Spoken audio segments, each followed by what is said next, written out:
Olá pessoal, espero que todos estejam bem, estejam em suas respectivas residências, tomando as precauções para se proteger do vírus, né? E enfim, eu estou gravando esse pequeno vídeo para redefinir algumas atividades de modo que a gente possa continuar trabalhando, vocês possam continuar trabalhando e a gente interagindo nesse período de quarentena forçada, fazendo a parte teórica das atividades da disciplina de instrumentação, né, do instrumentação para o ensino 2 no período 2020/1.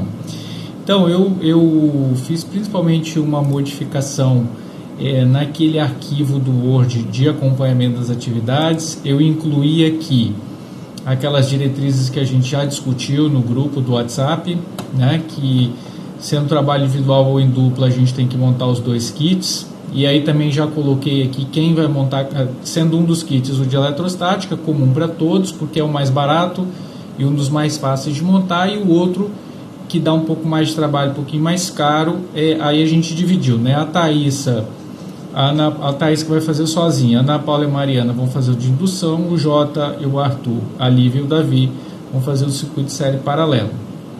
Então, eu coloquei aqui inicialmente, tinha uma data para entrega da atividade experimental. Essa data está em suspenso porque, em princípio, a gente não está em condições de ir atrás desses materiais. Quem conseguir, de alguma maneira, tiver facilidade para conseguir alguns materiais, já ir providenciando alguns materiais, ótimo.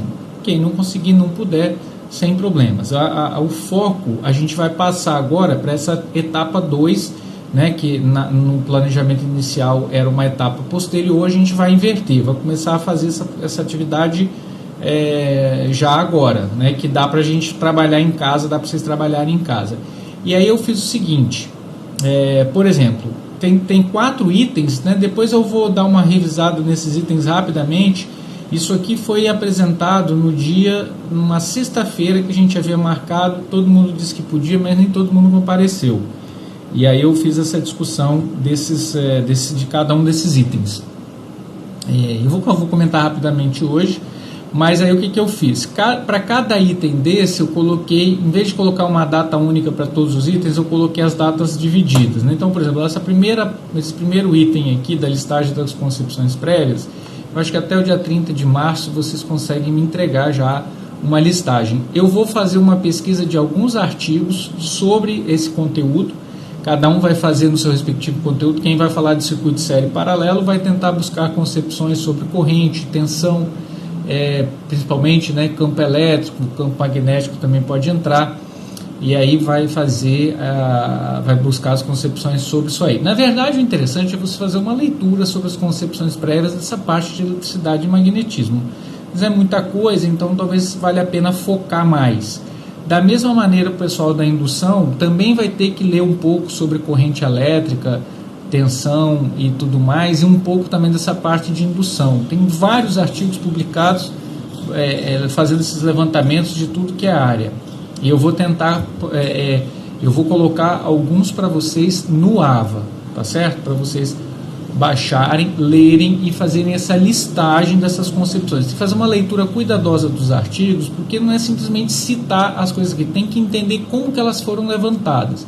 E isso vai orientar as demais atividades. Mas vamos por partes. Até o dia 30 vocês façam esse levantamento e posta lá. Aí a gente faz uma discussão online também, se for o caso a gente pode até marcar um dia uma discussão, uma webconferência por Skype, por exemplo, todo mundo junto em suas respectivas residências, e a gente discute, né? Aí a gente vê qual é a melhor maneira da gente conduzir essa atividade. Aí depois a gente fala das outras aqui, ó. Até o dia 13 de abril aí já vem essa segunda parte, que é mais uma parte de roteirização mesmo, como é que você vai usar isso em aula.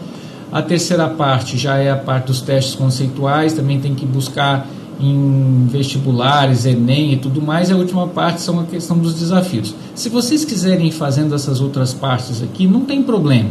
Eu coloquei essas datas para a gente ter uma mais ou menos uma organização do que tem que ser postado em cada momento, tá bom? E por fim vai ser aquela apresentação coletiva, né, que aí também isso só quando voltarem as atividades, né, presenciais, tá bom? Então isso aqui eu coloquei no AVA, tá? É esse arquivo que está aqui, ó, acompanhamento das atividades, tá bom? Coloquei também a lista dos materiais que a gente fez numa quinta-feira, antes desse período de quarentena, né? A gente foi um dia lá e olhou experimento por experimento para colocar a lista dos materiais. E coloquei também os slides de orientação para o plano de atividades, que eu vou rapidamente discutir aqui hoje. E aqui nesses tópicos aqui é o local onde vocês podem fazer o upload do arquivo. À medida que vocês vão preenchendo aquele arquivo, vocês vão fazendo o upload aqui, tá bom? Bom, então sobre as atividades, isso aqui eu já havia falado, mas vou passar, essa parte inicial vou passar bem rápido, né? Depois vocês podem dar uma olhada nisso, se quiserem. Sim, tem uma coisa que eu vou voltar aqui rapidamente. Aqui também tem os artigos que é para vocês lerem. Isso daqui também é uma parte que dá para fazer em casa, né? Por que é importante ler esses artigos? Porque esses artigos também vão orientar o desenvolvimento das atividades. Todas essas ideias que estão postadas, que estão sintetizadas nessa apresentação que eu fiz aqui no PowerPoint, eles são ideias retiradas desses artigos. Então, tem que fazer a leitura dos artigos, tá? Então, para que ocorra uma aprendizagem significativa, a gente tem que ter um material potencialmente significativo, o aluno tem que querer aprender. E o que mais influencia a aprendizagem significativa são os conhecimentos prévios. Esses conhecimentos prévios que os alunos carregam para a sala de aula já foram mapeados em termos de conteúdos, não em termos de objetivos, valores e interesses. Isso varia de pessoa para pessoa, mas em termos de conteúdo, essas coisas foram mapeadas no mundo inteiro e praticamente elas se repetem, quase que independentemente da cultura, né? Então, são trabalhos, são resultados de pesquisas que valem muito a pena a gente tomar pé, né? Vale muito a pena a gente ler sobre isso, entender como é que é isso. Então, são 6 tópicos que eu listei nessa apresentação. Lá no plano de atividades são só 4, mas no final das contas tem algumas coisas aqui que a gente suprimiu daquele trabalho, mas essa orientação é um trabalho mais geral para o professor. Algumas coisas daqui eu estou aproveitando para a disciplina, tá? Mas em algum momento, como vocês certamente serão professores, ou alguns até já são, vocês vão ter que usar todas essas orientações, né?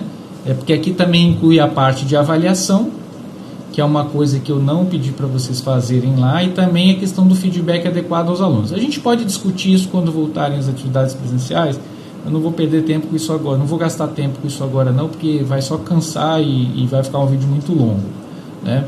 Então, as concepções prévias, além dessas que eu vou colocar para vocês no AVA, que eu vou tentar baixar alguns artigos que eu já tenho e vou colocar no AVA, vocês podem fazer uma busca por conta própria. Esse site aqui tem milhares de artigos, literalmente milhares de artigos. Digita a palavra-chave lá, ele é um arquivo do Word, vai lá em selecionar e digita a palavra-chave que você quer, corrente elétrica, potencial elétrico, ele vai listar alguns artigos que tem essas palavras-chave. Tem que ser em inglês, porque lá tem artigo publicado tudo que é língua, mas o que talvez seja mais útil para a gente, a maioria do que tem lá é em inglês. Deve ter alguma coisa em português também. Vocês podem ir no Google também pesquisar, tá? Então, essa parte inicial. Isso aqui a gente discutiu um pouco lá naquela aula. Isso aqui é só um exemplo de concepções prévias que os alunos carregam para a sala de aula, um exemplo de mecânica, né? Até comentei isso, né? Se a velocidade é 0, então a força é 0, mesmo que a aceleração seja diferente de 0. Se a velocidade é diferente de 0, então a força tem que ser diferente de 0 e a aceleração é igual a 0. Quer dizer, a gente sabe que isso aqui é completamente equivocado. Joga uma pedra para cima, quando ela chega no ponto mais alto, a velocidade é 0, mas existe uma força atuando nele, que é a força peso, e a aceleração não é 0, né? Quer dizer, ele associa velocidade igual a 0 com força igual a 0. Isso é uma associação errada, da mesma maneira que se velocidade é diferente de 0, força é diferente de 0. Então, reparem que o aluno chega dessa maneira na sala de aula, a gente tem que partir disso, isso já está dado, já é conhecido. Se o professor parte disso, ele vai conseguir orientar melhor. Se ele toma consciência disso, ele obviamente vai conseguir orientar melhor o planejamento das suas aulas, né? Então, isso foi só um exemplo. Agora vocês vão buscar exemplo, vocês vão buscar esse tipo de coisa para a parte de circuito de série paralelo, indução, a parte de eletrostática, né? vocês já sabem qual atividade que vocês vão fazer. Eu gostaria que um grupo fizesse sobre eletrostática, um grupo sobre, pelo menos um sobre indução e pelo menos um sobre circuito de série paralelo. Depois vocês podem me dizer o que vocês preferem, né? E aí definem, tá bom? Bom, aqui para baixo é uma quantidade dessa discussão desses 6 pontos, né? Esses 6 pontos que estão aqui. Eu não vou falar sobre isso nesse vídeo porque vai ficar muito longo e aí eu vou gravando outros para a gente, à medida que a gente fizer esse primeiro ponto, que vocês concluírem esse primeiro ponto, aí eu gravo outro vídeo com orientações para o segundo ponto, tá bom? Então, eu espero que todos deem continuidade no trabalho, não fiquemos em casa reclusos, né, que é essa orientação, mas não necessariamente parados, não necessariamente sem fazer nada. Se a gente continuar trabalhando agora, quando voltarem as atividades presenciais, a gente vai ter mais tempo, vai ter mais tranquilidade para a gente desenvolver o restante da disciplina, né? Então eu acredito que não vale a pena ficar em casa à toa com tanto trabalho para fazer e trabalho que pode ser feito em casa, tá bom? Bom trabalho a todos, estou à disposição de vocês tanto aqui nessa plataforma como também lá no WhatsApp. A hora que vocês quiserem podem mandar mensagem que a gente vai interagir, tá? Um abraço a todos e até a próxima.